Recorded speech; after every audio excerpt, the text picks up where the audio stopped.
नमस्कार दोस्तों, आप देख रहे हैं सरकारी जॉब भर्ती। और आज के जो हम लोग टॉपिक पे देखने वाले हैं बहुत ही इम्पोर्टेंट है और ये छत्तीसगढ़ का इतिहास है।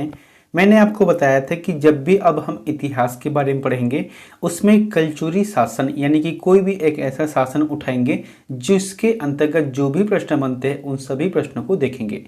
आप सभी को पता है कि छत्तीसगढ़ में जो आने वाला बहुत सारे एग्जाम है, जैसे कि एक तो क्या है, नवंबर के महीने में होना था जो प्रयोगशाला परिचारक है उसका एग्जाम, लेकिन अभी तक जो है व्यापम के साइड में नोटिफिकेशन नहीं आया है, इसलिए अब इंतजार करना होगा। इंतजार के सिवाय और कुछ नहीं है, ठीक है। और इसके साथ साथ 26 नवंबर को खुलने वाला है सीजीपीएससी का व्यापम के अंतर्गत, और जो बहुत सारा जो वैकेंसी खुला है जैसे कि एडीओ का खुलने वाला है, ठीक है। और सीजीपीएससी के अंतर्गत जो प्लाटून कमांडर है या सब इंस्पेक्टर भर्ती है, साथ ही साथ और जो अलग अलग खुलते रहते हैं ना, उन सभी के बारे में यहाँ पर देखने वाले हैं। तो पहले से बताया था इन सब का कॉमन रहेगा, एक चीज़ है वहाँ सिलेबस है। तो सिलेबस में जैसा दिया रहता है अब हम उसी के अनुरूप पढ़ेंगे, ठीक है। और इसमें जो देखने वाले हैं अब कलचुरी शासन को देखेंगे। इस टॉपिक के माध्यम से मैं आपको पहले इनका डिटेल बताऊंगा बहुत ही अच्छे तरीके से, बहुत ही आसान शब्दों में, जो कि टॉपिक वाइज रहेगा। फिर इसी से संबंधित इस वीडियो में आपको 20 महत्वपूर्ण वस्तुनिष्ठ प्रश्न बताऊंगा। इसके बाद जो है इसी का एक सेकंड वीडियो आएगा जो कि कलचुरी शासन का रहेगा, उसमें 30 महत्वपूर्ण और प्रश्न रहेगा। तो कुल मिलाकर 50 प्रश्न रहेगा और साथ ही साथ जो अतिरिक्त जो डिटेल बताऊंगा ना वो इसी में शामिल हो जाएगा, ठीक है। तो फिर आप जो है इस वीडियो पर शुरू से लेकर अंतिम तक जुड़े रहना। अगर आप हमारे चैनल पर नए हो तो चैनल को सब्सक्राइब कर देना, बेल आइकन को जरूर दबा देना, और इसका फ्री में पीडीएफ आपको टेलीग्राम चैनल पर मिल जाएगा, आप वहाँ पर जाके डाउनलोड कर सकते हो। तो चलते हैं वीडियो की तरफ। सबसे पहले क्या है, कलचुरी शासन, ठीक है। तो महत्वपूर्ण जो प्रश्न आता है कि स्थापना यानी कि इनके जो स्थापना कब हुआ है और कब से कब इनका शासनकाल चला है। तो कलचुरी शासन के जो स्थापना है हमारे छत्तीसगढ़ में, वहाँ 995 ईस्वी में 995 ईस्वी में इनकी स्थापना की गई है। कभी कभी बुक में आपको देखने को मिलेगा 1000 ईस्वी देखने को मिलेगा, लेकिन ये आंसर सही रहेगा 995 ईस्वी का, ठीक है। अगर इनका पूरे कार्यकाल को देखें तो फिर 995 ईस्वी से लेकर 1741 ईस्वी तक हमारे छत्तीसगढ़ में इनका राज चलत है। इसका मतलब है कि छत्तीसगढ़ में सबसे ज़्यादा जो लंबा समय तक राज करने वाला कोई राजवंश है तो वहाँ कलचुरी शासन रहेगा, ठीक है। इतना समझ गए ना। अब यहाँ पर देखते हैं कि रतनपुर का जो कलचुरी शासन ने 14वीं शताब्दी में वीर सिंह देव के शासनकाल में इनके दौरान कलचुरी साम्राज्य का विभाजन हो गया, जिसे लाहौरी शाखा यानी कि रायपुर के नाम से जाना गया, जिनकी जानकारी ब्रह्मदेव के रायपुर और खल्लारी शिलालेख से होती है। अब देखो कलचुरी शासन कहाँ से चल रहा था, रतनपुर से। अब रतनपुर में जैसे शासन चल रहा था ना, तो 14वीं शताब्दी में एक राज्य हुए जिनका नाम है वीर सिंह देव। तो वीर सिंह देव के शासनकाल के दौरान में कलचुरी साम्राज्य का विभाजन हो गया। एक तो रतनपुर का कलचुरी शासन है वो तो चल ही रहा था, लेकिन उनके अलावा रायपुर के क्षेत्र में भी यहाँ कलचुरी शासन स्थापित हुआ, जिसे लाहौरी शाखा के नाम से जाना गया। और इनकी जो जानकारी है आपको कहाँ से मिला है, ब्रह्मदेव के रायपुर व खल्लारी शिलालेख से होती है, ठीक है। अब यहाँ पर देखते हैं जो रतनपुर का कलचुरी शासन है उसके बारे में। तो इनके जो संस्थापक कौन हैं, कलिंग राज हुए। तो कलिंग राज ने स्थापना कब की, यहाँ पर बताया था 995 में, ठीक है। उसके बाद है कलचुरी वंश के जो कुल देवी हैं, तो कलचुरी वंश के कुल देवी का नाम है गजलक्ष्मी। वो लोग गजलक्ष्मी की पूजा करते थे और उपासक किसके थे, शैव धर्म यानी कि शिव के उपासक थे ये सभी, ठीक है। इतना हो गया। अब देखते हैं यहाँ पर नगर बसाने वाले शासक यानी कि कलचुरी शासक में बहुत सारे ऐसे राजा हुए जिन्होंने अपने अपने नाम से नगर बसाए हैं, नगर का निर्माण किए हैं। तो सबसे पहला आता है कलिंग राज। तो कलिंग राज ने सबसे पहले तुम्मान नगर बसाया, जो कि अभी वर्तमान का कोरबा जिले है, और तुम्मान को ही अपनी पहली राजधानी के रूप में से बनाया था, ठीक है। उसके बाद आता है रत्नदेव प्रथम।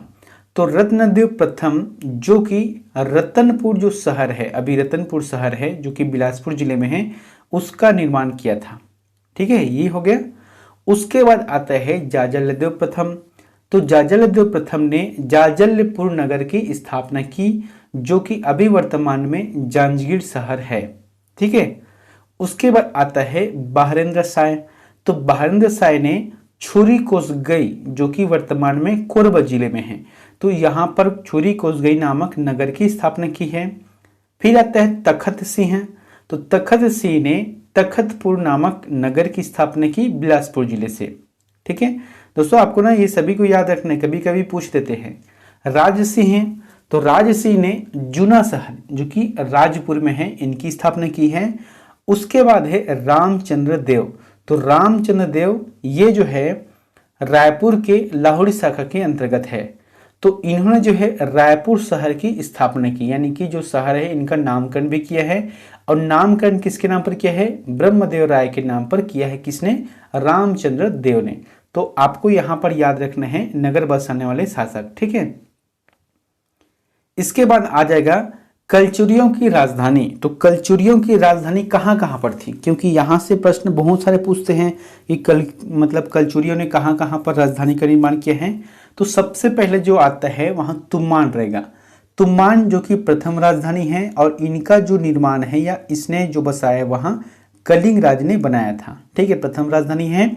उसके बाद आता है रतनपुर, जो कि कलचुरी राजाओं का द्वितीय राजधानी के रूप में है, और इसका जो निर्माण है वहाँ रत्नदेव प्रथम ने तुम्मान के स्थान पर किया है, यानी कि जो पहले तुम्मान राजधानी था उससे परिवर्तन करके रतनपुर कर दिया है। ठीक है, जैसे कि अभी हम लोग बोलते हैं ना रतनपुर, तो ये जो है अभी का नाम है, लेकिन जिस समय रत्नदेव ने अपने नाम से बनाया था शहर, उस समय इसे रत्नपुर कहा गया है। ठीक है। फिर आता है छुरी कोसगई। तो छुरी कोसगई बहारेंद्र शाह ने रतनपुर के स्थान पर बनाया है। उसके बाद पुनः रतनपुर आता है, जो कि कल्याण शाह ने पुनः अपनी राजधानी बनाई थी, यानी कि छुरी कोसगई को हटाकर रतनपुर ले गया। तो यहाँ पर कलचुरियों के कुल मिलाकर कितनी राजधानी है? 3 राजधानी है, तुम्मान, रतनपुर और छुरी कोसगई। ठीक है, ये जो है रतनपुर वाले कलचुरी का है। उसके बाद है सिक्का जारी करने वाले शासक। तो फिर बहुत सारे शासक हुए जो कि अपने अपने समय में कुछ न कुछ सिक्के जारी किए हैं, या कुछ न कुछ जैसे सोना है, चांदी है, तांबे के अलग अलग जो है सिक्के का प्रचलन में लाए थे। उन सभी को देखते हैं। तो सबसे पहले जो आता है जाजलदेव प्रथम। जाजलदेव प्रथम ने स्वर्ण और तांबे के सिक्के छत्तीसगढ़ में चलाए। याद रखना है छत्तीसगढ़ में जो कौन से कलचुरी शासक हैं जिन्होंने स्वर्ण के सिक्के चलाए थे प्रथम, तो जाजलदेव प्रथम रहेगा। फिर आते हैं पृथ्वीदेव द्वितीय, इन्होंने भी स्वर्ण और तांबे के सिक्के चलवाए हैं। फिर आते हैं प्रतापमल। तो प्रतापमल जो कि तांबे के गोल एवं षटकोणीय सिक्के जारी किए थे। तो यहाँ पर मैंने जो बता देना वो काफ़ी इंपॉर्टेंट है, तीनों को आपको याद रखना है। ठीक है। इसके बाद आ जाएगा किला निर्माण करने वाले शासक। किला निर्माण यानी कि जैसे कि आप देखना बहुत सारे किला है, पहले राजाओं महाराजाओं का होता था। तो सबसे पहला आता है पृथ्वीदेव प्रथम। तो पृथ्वीदेव प्रथम ने लाफागढ़ का किला निर्माण किया है, जिसे हम छत्तीसगढ़ का चित्तौड़ भी कहते हैं। याद रखना है लाफागढ़ का किला या छत्तीसगढ़ का जो चित्तौड़ है वह पृथ्वीदेव प्रथम ने निर्माण किया है। उसके बाद है पृथ्वीदेव द्वितीय, इन्होंने जो है रतनपुर का किला को निर्माण किया है, जिसे गज किला भी कहा गया है। ठीक है। उसके बाद है बहारेंद्र शाह, जो कि चैतुरगढ़ का किला है और ये कोरबा जिले है। तो यहाँ पर बहारेंद्र शाह ने चैतुरगढ़ किला का निर्माण किया है। तो कुल मिलाकर 3 शासक हुए जिन्होंने अपने अपने क्षेत्र में किला निर्माण किया है। उसके बाद है महल निर्माण करने वाले शासक। तो कौन कौन से है महल निर्माण करने वाले शासक? एक तो है सबसे पहला आता है रत्नदेव द्वितीय, जिन्होंने विकर्णपुर महल, क्या है विकर्णपुर महल का निर्माण कराया है, जो कि कोटगढ़ में है। और साथ ही साथ राज सिंह ने रतनपुर में बादल महल का निर्माण कराया है। ये कई बार एग्जाम पूछे गए हैं कि बादल महल का निर्माण किसने कराया है? राज सिंह ने कराया है, और इसे सतखंडा महल के नाम से जानते हैं। क्यों? क्योंकि ये जो महल है 7 खंडों में विभक्त है। ठीक है। उसके बाद आता है तालाब निर्माण करने वाले शासक, क्योंकि देखो रतनपुर जो है तालाबों का नगरी है, टैंक ऑफ सिटी है। तो यहाँ पर जो है रत्नदेव प्रथम हुए, जिन्होंने रतनपुर को तालाबों की नगरी के रूप में प्रसिद्धि दी है। यानी कि बहुत सारे तालाब, पहले था बहुत सारे तालाब था, लेकिन अब जो है समय के हिसाब से वहाँ कम होते गए हैं, तो बहुत कम बचे हैं तालाब वहाँ पर। उसके बाद है पृथ्वीदेव प्रथम। तो पृथ्वीदेव प्रथम ने रतनपुर में विशाल तालाब का निर्माण कराया है, बहुत बड़ा तालाब का निर्माण कराया है रतनपुर ने, सॉरी पृथ्वीदेव ने। उसके बाद आता है जाजलदेव प्रथम। तो जाजलदेव प्रथम ने जांजगीर का विशाल तालाब का निर्माण जो है जाजलदेव प्रथम ने कराया है। फिर आते हैं पृथ्वीदेव द्वितीय। तो पृथ्वीदेव द्वितीय ने खारंग झील का निर्माण और खड़ग तालाब निर्माण कराया है। तो आपको इन चारों राजाओं के नाम को याद रखना है, कहीं से भी प्रश्न दे सकते हैं। अब यहाँ पर देखने वाले हैं मंदिर जीर्णोद्धार कराने वाले शासक। देखो कलचुरी शासन जो है आपको देखना है 995 से 1741 ईस्वी तक शासन किया है। तो इस दरमियान में बहुत से ऐसे राजा हुए जिन्होंने अपने से मंदिर का निर्माण कराया है, और बहुत से ऐसे राजा हुए जो कि पहले से या दूसरे राजवंशों ने निर्माण किया था उसका जीर्णोद्धार करने का कार्य भी किया है। जैसे कि पहला यहाँ पर क्या है, जाजलदेव प्रथम। तो जाजलदेव प्रथम ने पाली के जो शिव मंदिर है, पाली के जो शिव मंदिर है जिसे बाणवंशी शासक विक्रमादित्य ने निर्माण किया था, उनका जीर्णोद्धार कराया है। क्या कराया है? जीर्णोद्धार कराया है। फिर आते हैं पृथ्वीदेव द्वितीय। तो इनके एक सेनापति हुए जिनका नाम है जगतपाल। जगतपाल ने राजीव लोचन मंदिर, जो राज्य में है राजीव लोचन मंदिर, उन मंदिर का जो है जीर्णोद्धार कराए हैं। और ये राजीव लोचन मंदिर का जो निर्माण है वहाँ नलवंशी शासक हुए विलासतुंग। विलासतुंग के द्वारा राजीव लोचन का मंदिर का निर्माण किया गया था जो कि टूट फूट गया था। तो इनका जीर्णोद्धार पृथ्वीदेव द्वितीय के सेनापति जगतपाल ने करवाए हैं। ठीक है। उसके बाद है रत्नदेव तृतीय। तो रत्नदेव तृतीय सेनापति इनके कौन है? गंगाधर राव। तो गंगाधर राव ने खरौद का लक्ष्मणेश्वर मंदिर है, क्या है? खरौद में लक्ष्मणेश्वर मंदिर है जो कि पांडवंशी शासक इंद्रबल ने निर्माण कराया था, उनका यहाँ जीर्णोद्धार कराया है। तो आपको याद रखना है खासकर से ये जो बीच वाला है ना राजीव लोचन, आप इसे अच्छे से याद रखना है। अगला है प्रशासन अधिकारी एवं उनके विभाग। देखने हैं प्रशासन के अधिकारी और उनके विभाग, यहाँ से बहुत प्रश्न पूछते हैं, खासकर से सही जोड़ी मिलाव है या इनमें से कौन सही नहीं है, इस प्रकार से प्रश्न आते हैं। तो पहला जो आता है वहाँ दांडिक है। तो दांडिक का जो कार्य है या विभाग है कौन सा है? ये न्याय विभाग है, यानी कि कोई दंड करते हैं तो उन पर जो है न्याय करना है। ठीक है। उसके बाद है महाछपटलिक। महाछपटलिक जो कि राजस्व विभाग का अधिकारी होता था, ये जो है राजस्व विभाग का अधिकारी होता था। ठीक है। उसके बाद है महासंधि विग्रह। तो महासंधि विग्रह जो है विदेश विभाग का होता था, जैसे कि आज के डेट में विदेश मंत्री है, उसी तरीके से विदेश विभाग का प्रमुख होता था जिसे महासंधि विग्रह कहते थे। उसके बाद आता है महाधर्म कर्णिका या महापुरोहित। ये जो है धर्म विभाग यानी कि धार्मिक कार्य जितने भी होते थे उन सभी का देखरेख इन्हीं के नेतृत्व में होता था। फिर आता है महाप्रमात्र। तो महाप्रमात्र जो है लगान अधिकारी। देखो यहाँ पर मैंने क्या लिखा है, एक है महाछपटलिक जो कि एक राजस्व विभाग के अधिकारी होते थे, लेकिन जो महाप्रमात्र है वहाँ लगान अधिकारी, यानी कि अगर कोई लोन दिया है ना, या कोई पैसे ले गए हैं, उसका ब्याज है या उसका जो मूल है उसे वसूलने का जो कार्य होता है वहाँ लगान अधिकारी का है।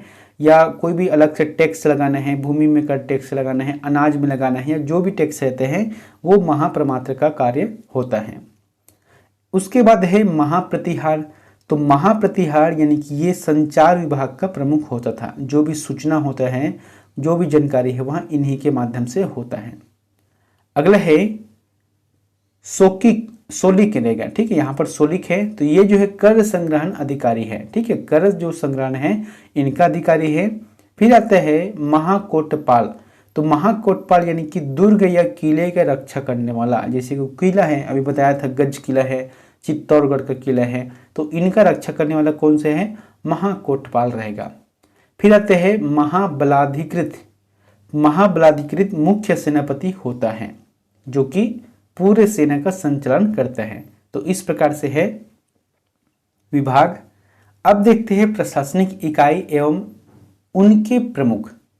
तो सबसे पहले जो होता है राजा, तो राजा का कार्य क्या है? राष्ट्र या प्रशासन की सर्वोच्च इकाई है जो कि संचालन करना है। विषयपति, ये जो है जिला का अधिकारी, जैसे आज के डेट में कलेक्टर हैं, तो पहले क्या होता था? जिला अधिकारी, जिसे विषयपति के नाम से जाना जाता था। फिर आते हैं महामंडलेश्वर, जो कि देश या जनपद है ना, देश या जनपद जो कि 1,00,000 गांवों का समूह होता था, उनका यहाँ प्रमुख होता था। फिर आते हैं मांडलिक, जो कि मंडल कहलाता था। ठीक है, इनके प्रमुख कौन है? मंडल, जो कि विकास खंड के रूप में है। फिर आते हैं दीवान, जिसे गढ़ अधिपति कहते हैं, यानी कि गढ़ों के जो है प्रमुख को क्या बोलते हैं? दीवान बोलते थे। तो एक गढ़ में 84 गांव आते थे। ठीक है, इसके बाद है दाऊ। तो दाऊ जो कि तालुकाधिपति यानी कि बरहो कहा गया है। तो एक बरहो में 12 गांव का समूह होता था। तो ये 12 गांव के जो समूह होते थे, इनके जो प्रमुख होता है उसे दाऊ कहा गया है। ठीक है, उसके बाद अंतिम में है गौटिया। तो गौटिया जो है ग्राम का प्रमुख, यानी कि ये प्रशासन की सबसे छोटी इकाई है ग्राम, और इसे ही गौटिया कहा गया है। तो दोस्तों मैंने यहाँ पर जो इस तरीके से महत्वपूर्ण जानकारी बता दी है कलचुरी शासन से संबंधित। जब भी इनका नेक्स्ट वीडियो आएगा ना, तो ऐसे ही कुछ और प्रश्न बचा हुआ है जिसे मैं लेकर जरूर आऊँगा आपके पास, ताकि आपको अच्छे से समझ आ सके। अब चलते हैं हम यहाँ पर 20 महत्वपूर्ण प्रश्न को देखेंगे उनके व्याख्या के साथ। इसलिए कहता हूँ कि आप जो है अच्छे से ध्यान समझना, अपने हिसाब से लगाने का प्रयास करना कि आपका सही कितना आ रहा है। ठीक है, पहला है कि कलचुरी कालीन राजस्व जमाबंदी विभाग के प्रमुख का पदनाम बताइए। अब देखो मैंने यहाँ पर बताया ना, कलचुरी कालीन राजस्व जमाबंदी विभाग के प्रमुख का पदनाम बताइए। महाप्रमात्री है कि महाक्षेपटलिक है, या महापिलुपति है, या गोलमिक है?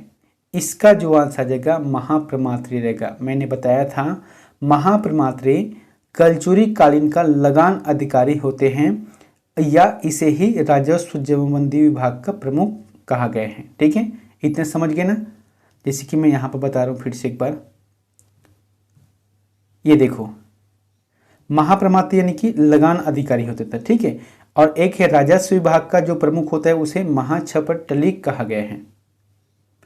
उसके बाद है दूसरा प्रश्न, किस कलचुरी राजा ने बस्तर के छिंदक नागवंश के राजा सोमेश्वर को पराजित किया था? काफी इंपॉर्टेंट है। यहाँ से एक एक प्रश्न में आपको 2 से 3 नंबर का अतिरिक्त जानकारी दूंगा मैं। एक तो सबसे पहले क्या है, बस्तर के कौन राजा है? छिंदक नागवंशी राजा सोमेश्वर देव। जिनको पराजित किया था, किसने पराजित किया था बताना है? जाजलदेव प्रथम। जाजलदेव प्रथम ने बस्तर के छिंदक नागवंश के राजा सोमेश्वर देव को पराजित किया था। ठीक है, व्याख्या क्या है यहाँ पर? देखो, जब इनको सोमेश्वर देव को बंदी बनाया था तो उनके पूरे परिवार सहित इसे बंदी बनाया था। तो सोमेश्वर देव की जो माता है, क्या नाम है इनके? यहाँ पर मैंने लिखा है इनके पूरे परिवार को बंदी बना लिया था। किंतु सोमेश्वर देव की माता का नाम क्या है? गुंड महादेवी। गुंड महादेवी को याद रखना है। इनके अनुरोध करने पर जाजलदेव ने इन्हें छोड़ा। किन्हें? सोमेश्वर देव को, जो कि छिंदक नागवंशी शासक थे। तो ठीक है, इतने को आपको याद रखना है। तीसरा प्रश्न है, छत्तीसगढ़ के रतनपुर में शासन करने वाले कलचुरी मूलतः निम्न में से किस स्थान के थे? आपको बताना है कि रतनपुर में शासन करने वाले जो कलचुरी मूलतः निम्न में से किस स्थान के थे, आपको बताना है। तो आंसर जगह माहिष्मती। जैसे कि हम लोग एक मूवी में देखते हैं ना, माहिष्मती साम्राज्य। तो हालांकि ये तो नाम है, उसके बारे में पता नहीं, लेकिन जो कलचुरी शासन है वहाँ माहिष्मती के निवासी थे या मूलतः यहाँ से संबंधित थे। ठीक है, मैंने यहाँ पर लिखा है रतनपुर के कलचुरी शासक मुख्यतः माहिष्मती से संबंधित थे, जिन्होंने छत्तीसगढ़ में सबसे लंबे समय तक शासन किया है। कब से किया है बताया था आपको? 995 से 1741 तक से। अगला है सुमिलित कीजिए। दोस्तों यहाँ पर आपको सुमिलित करना है। एक तरफ है पद का क्या है, नाम है, और एक तरफ है उनकी विभाग है। तो क्या हो सकते हैं इसका आंसर? तो ऐसे जब भी प्रश्न आता है तो आपको ना बस ठंडे दिमाग से सोचना है, क्योंकि मैं देखा हूँ यहाँ पर थोड़ा सा जल्दबाजी के चक्कर में गलत हो जाते हैं, लेकिन ऐसा मत करना। पहले वो देखना है कि जो आपसे बन रहा है, फिर उसके बाद जो है सही जोड़ी मिलाकर देखना चाहिए। तो जैसे कि क्या लिखे है, महाछपटलिक है, ये जो है क्या है, राजस्व विभाग का प्रमुख होता था। ठीक है। दांडिक जो कि न्याय विभाग का प्रमुख होता था। महाधर्मकर्णिक यानी कि धर्म विभाग का प्रमुख होता था। उसके बाद है महासंधि विग्रहित, ये जो है विदेश विभाग का प्रमुख होता था। तो इस तरीके से आंसर जाएगा 2 1 4 3 रहेगा। ठीक है, 2 1 4 3 सही जवाब रहेगा। अगला है रतनपुर के कलचुरी राजवंश की राजकुमारी का विवाह फणी नागवंश के किस राजा के साथ हुआ। अब देखो, रतनपुर के कलचुरी राजवंश की एक राजकुमारी है, अब उनका जो विवाह है वहाँ फणी नागवंश कवर्धा का फणी नागवंश है और बस्तर का छिंदक नागवंश है। तो कवर्धा के जो फणी नागवंश के कौन से ऐसे राजा है जिनके साथ इनका विवाह हुआ है, तो सही जवाब आ जाएगा डी नंबर रहेगा, जो कि रामचंद्र देव रहेगा। देखो, रामचंद्र देव सबसे पहले फणी नागवंश का कौन हुए, गोपाल देव के बाद आ गया रामचंद्र देव। ठीक है, तो रामचंद्र देव के साथ ही इनका विवाह हुआ है। मैंने यहाँ पर लिखा है कवर्धा की फणी नागवंश शासक रामचंद्र देव का विवाह कलचुरी राजकुमारी, आपको याद रखना है, अंबिका देवी जो कि एक राजकुमारी है, जिनका विवाह फणी नागवंशी शासक कौन है, रामचंद्र देव, इनके साथ विवाह हुआ है। ठीक है। अगला है कोमो मंडल के अधिपति वज्जु की पुत्री नोनलल्ला से विवाह करने वाले कलचुरी राजा का नाम था। ये प्रश्न काफी इंपॉर्टेंट है, इसे एक बार प्रश्न पूछा भी गया था। क्या बोला गया है, कोमो मंडल के अधिपति वज्जु की पुत्री नोनलल्ला से विवाह करने वाले कलचुरी राजा का नाम था, तो आंसर जाएगा रत्नदेव प्रथम ने किया था। मैंने यहाँ पर लिखा है कोमोमंडल जो कि पेंड्रा क्षेत्र को कहा जाता है। ठीक है, इन्होंने उड़ीसा के सोमवंशी शासक उद्धोत केसरी को पराजित किया और सिरपुर क्षेत्र को कलचुरी साम्राज्य में मिला लिया था। तो इस तरीके से आपको याद रखने हैं पूरी जानकारी को। ठीक है। 7वां प्रश्न है, कलचुरी वंश के निम्न शासकों ने तुम्बाड़ राजधानी में शासन किया, जैसे कि लक्ष्मण राज है, कलिंग राज है, कमल राज है और रत्नदेव हैं। तो आपको बताना है इसमें से कितने राजाओं ने तुम्बाड़ पर शासन किया है। तो दोस्तों, इसके लिए आपको जानकारी होना चाहिए, जैसे कि मैंने बताया था सबसे पहले जो कि कलिंग राज हुए। ठीक है, कलिंग राज ने तुम्बाड़ में राजधानी बनाया और इन्होंने जो है कलचुरी वंश की स्थापना की। ठीक है, उनके बाद आता है क्या है, इनके बाद आता है मतलब कमल राज आ जाएगा। ठीक है, कमल राज आंसर सही रहेगा। तो कमल राज ये आ गया दूसरे नंबर पे। ठीक है, कमल राज। उसके बाद तीसरे नंबर पे आता है रत्नदेव, तो रत्नदेव ने भी किया था। इसका मतलब है कि बी आंसर सही रहेगा। देखो, आपको समझना अच्छे से, कलिंग राज ने तुम्बाड़ नगर की स्थापना की और इनको राजधानी बनाया। ठीक है, उसके बाद कमल राज ने इसी राजधानी पर अपना शासन चलाया। उसके बाद रत्नदेव जब राजा बने तो इन्होंने भी तुम्बाड़ पर राजधानी बनाकर शासन किया, लेकिन कुछ समय बाद जो है तुम्बाड़ को राजधानी से हटाकर इन्होंने रतनपुर नामक एक नगर की निर्माण किया और उसी को ही अपना राजधानी बनाया। तो कुल मिलाकर 3 राजा ऐसे हुए जिन्होंने तुम्बाड़ पर राजधानी बनाया है। ठीक है। अगला है, छत्तीसगढ़ के कलचुरी शासक रत्नदेव द्वितीय के संबंध में निम्न में से कौन सा कथन सत्य नहीं है। क्या है, रत्नदेव द्वितीय के संबंध में निम्न में से कौन सा कथन सही नहीं है। तो सबसे पहले देखना है सही नहीं है उसे, इसका मतलब है 3 आंसर जो रहेगा वहां सही है। ठीक है, तो पहला आता है कि उसने त्रिपुरी नरेश गया करने के आक्रमण को विफल किया। तो ये बात जो है बिल्कुल सही है। एक दिन मैंने आपको होमवर्क भी दिया था, तो ये तो आंसर सही रहेगा, है ना, लेकिन अपने को देखना है सत्य नहीं है उसे। उसके बाद है उसके राज्य पर अनंत वर्मन चोंडगंग ने आक्रमण किया, हालांकि वहां विफल रहा क्योंकि रत्नदेव ने उसे विफल कर दिया। तो ये भी बात सही रहेगा। उसके बाद है उसने गौड़ या गोंड पर आक्रमण कर उस पर विजय प्राप्त की, ये भी बात सही रहेगा। लेकिन यहाँ पर डी ऑप्शन लिखा है उसके सामंत वल्लभ राज ने उसके विरुद्ध विद्रोह किया, ये जो बात है वहाँ कथन सत्य नहीं है। इसका मतलब 8वां का जो सही आंसर आ जाएगा वहाँ डी रहेगा, क्योंकि ये क्या पूछा गया है, सत्य नहीं है। बाकी ए बी सी डी तो सत्य है, लेकिन आपको जो पूछे आपको लिखना है सत्य नहीं है, तो डी आंसर सही रहेगा। अगला है छत्तीसगढ़ में कलचुरी प्रशासन के अंतर्गत रायपुर शाखा के शासक को किस उपाधि से संबोधित किया जाता था। काफी इंपॉर्टेंट प्रश्न है, आप इसे स्टार मार्कर लगा लेना। जैसे कि कलचुरियों को एक शाखा था रायपुर शाखा, जो कि लाहौरी शाखा है, तो उनके जितने भी राजवंश हुए या जितने भी राजा हुए, उन सभी राजा अपने को एक संबोधित करते थे महाराजकुमार राजा उपाधि से अपने आप को संबोधित करते थे, जितने भी राजा हुए वो सभी। ठीक है, मैंने यहाँ पर व्याख्या में लिखा है कि रायपुर की कलचुरी शाखा को लाहौरी शाखा कहते हैं, और यहाँ के जितने भी राजकुमार हुए या राजा हुए वो सभी अपने आप को महाराजकुमार राजा की उपाधि धारण करते थे। ठीक है, 10वें नंबर का प्रश्न है, कौन सी छत्तीसगढ़ में हैहव वंशी जो कि कलचुरी शासकों की राजधानी थी। कलचुरियों को हैहव वंशी भी कहा गया है, तो कौन सी राजधानी थी आपको बताना है। मैंने बताया था एक तो है तुम्बान राजधानी था, उसके बाद है रतनपुर भी राजधानी था, उसके बाद जो है रायपुर भी था जो कि लाहौरी शाखा का है। लेकिन पाली जो है कलचुरी वंश का शासन यहाँ पर नहीं है, यानी कि इनका राजधानी निर्माण नहीं किया है। तो पाली में कौन था, बानवंशी शासक थे, लेकिन यहाँ पर पूछा क्या गया है कलचुरी, तो 1 2 4 आंसर सही रहेगा, जो कि आंसर आ जाएगा डी नंबर पे।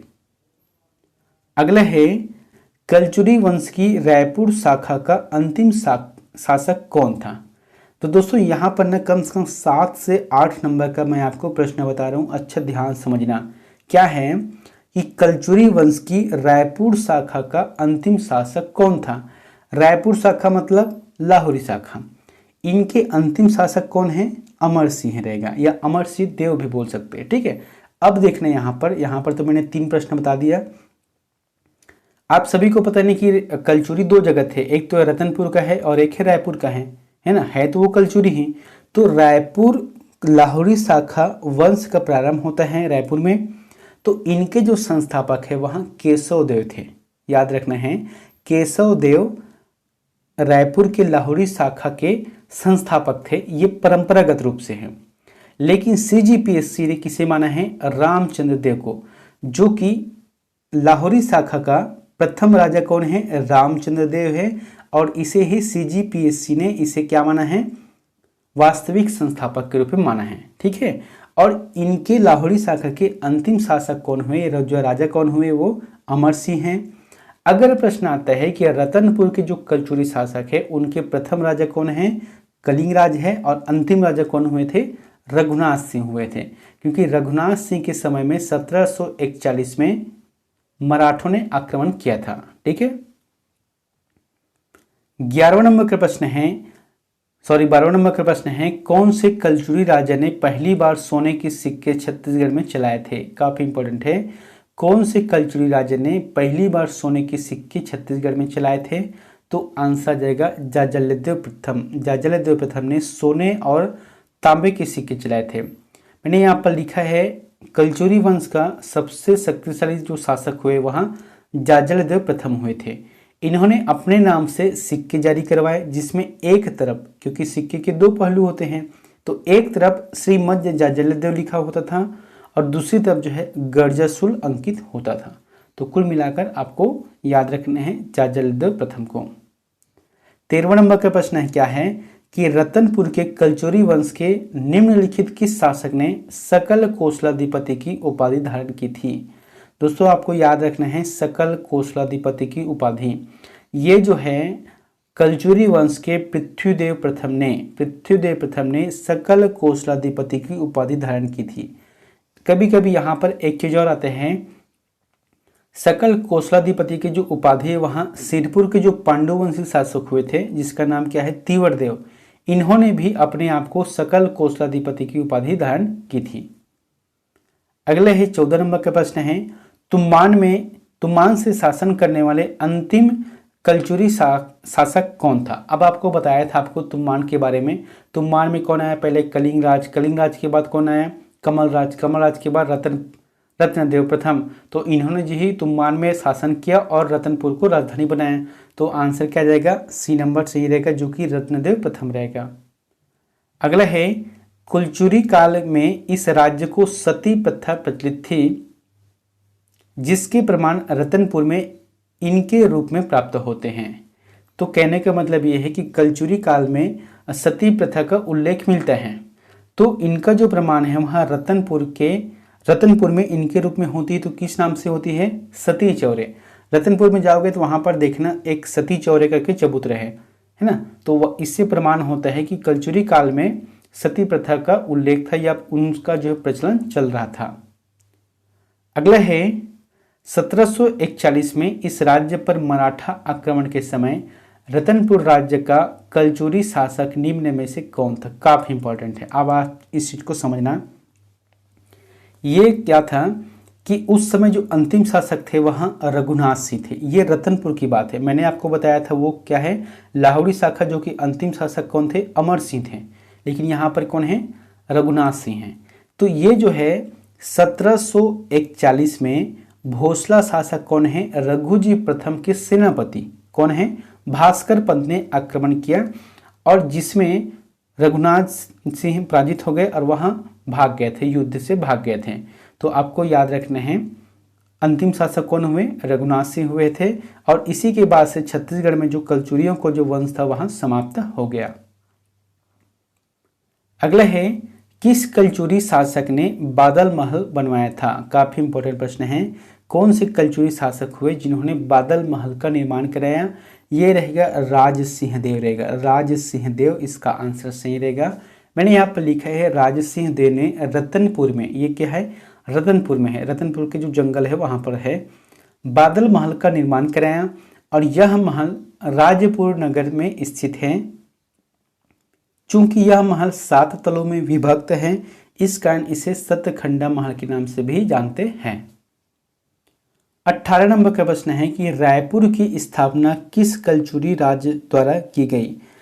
अब आपको बताया था, आपको रायपुर जो शहर है इनका जो नामकरण है या इनके जो स्थापना है वहाँ किसने करे, मतलब किनके शासनकाल में हुआ है, रामचंद्र देव के शासनकाल में हुए हैं।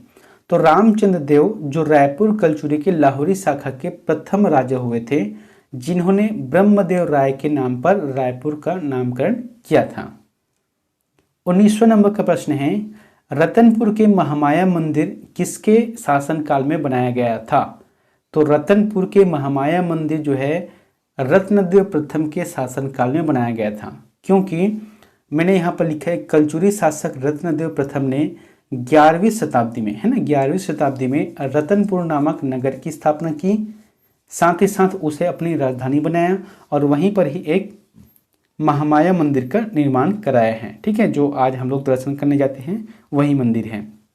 अगला है दोस्तों, ये प्रश्न आप लोगों के लिए होमवर्क है, बहुत ही अच्छा प्रश्न है, पहले प्रश्न को ध्यान समझना। क्या लिखा है, मेनका द्वार निम्न में से किस किले का प्रमुख द्वार था। जैसे कि ऊपर में मैंने आपको बताया था 3 किले हुए थे छत्तीसगढ़ के जो कलचुरियों ने बनाया था, तो उन किलों में अनेक द्वार है, द्वार मतलब रास्ता है जाने आने के लिए, है ना, तो उसको भी अलग अलग नाम से निर्धारित किया गया था।